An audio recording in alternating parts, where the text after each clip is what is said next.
আমার কৃষক ভাই শ্রমিক ভাই একটি কথা বইলা যাই, জেনে রেখো ইসলাম ছাড়া শান্তি কোথাও না।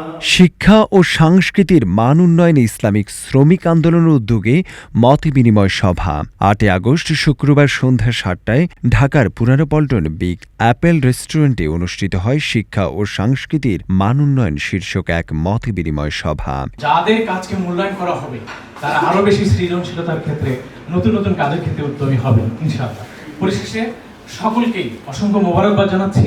সবার কাছে অনুরোধ করব এবং এটা প্রস্তাব রাখব যে আপনারা আমাকে পরামর্শ দিন, আমাকে দিক নির্দেশনা দিন যে আমি কিভাবে এই বিভাগে কাজ করতে পারি। ইসলামিক শ্রমিক আন্দোলন বাংলাদেশের কেন্দ্রীয় শিক্ষা ও সাংস্কৃতিক বিভাগের আয়োজনে আয়োজিত এই অনুষ্ঠানে দেশের বিশিষ্ট সাংস্কৃতিক ও ধর্মীয় ব্যক্তিদের উপস্থিতি অনুষ্ঠানকে সমৃদ্ধ করে তোলে। সভায় সভাপতিত্ব করেন ইসলামী শ্রমিক আন্দোলন বাংলাদেশের কেন্দ্রীয় শিক্ষা ও সাংস্কৃতিক বিষয়ক সম্পাদক হুমায়ুন কবির সাবিব। প্রধান অতিথি হিসেবে উপস্থিত ছিলেন ইসলামী আন্দোলন বাংলাদেশের সহকারী মহাসচিব KM আতিকুর রহমান। বিশেষ অতিথি হিসেবে উপস্থিত ছিলেন ইসলামী শ্রমিক আন্দোলনের কেন্দ্রীয় সভাপতি মোহাম্মদ খলিলুর রহমান এবং সেক্রেটারি জেনারেল আলহাজ KM বিল্লাহ। এছাড়াও উপস্থিত ছিলেন বরিশাল জাগুয়া ইউনিয়ন পরিষদের চেয়ারম্যান মুফতি হেদায়েতুল্লাহ খান আজাদী। সাংস্কৃতিক অঙ্গনে সম্মানিত শিল্পীদের মধ্যে উপস্থিত ছিলেন ইসলামী সঙ্গীত জগতের কিংবদন্তি শিল্পী মাওলানা আবুল কালাম আজাদ, আহ্বান শিল্পগোষ্ঠীর পরিচালক মাওলানা সাইফুল ইসলাম এবং জনপ্রিয় উপস্থাপক ইলিয়াস হাসান, ইয়াসিন হায়দার ও ইব্রাহিম কুব্বাতি। এছাড়াও সভায় অংশগ্রহণ করেন ইসলামী সঙ্গীত অঙ্গনের গীতিকার, সুরকার, শিল্পী, কম্পোজার, গ্রাফিক্স ডিজাইনার ও অন্যান্য সাংস্কৃতিক ব্যক্তিবর্গ।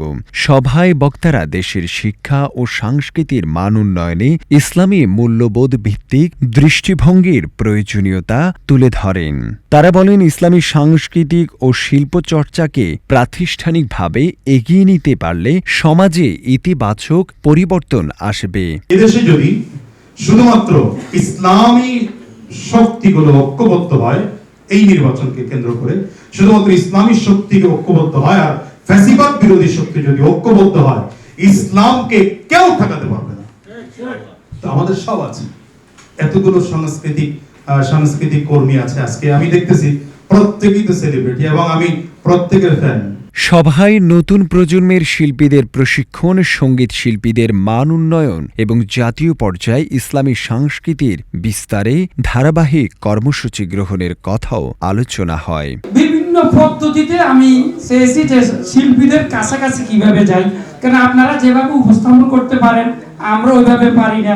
আপনারা যেভাবে কবিতার ভাষায়, নাটিকার ভাষায়, বিভিন্ন ভাষায় কথা বলেন, আপনারা যেভাবে মানুষদেরকে কাছে টানতে পারেন আমরা হয়তো ওইভাবে পারি না।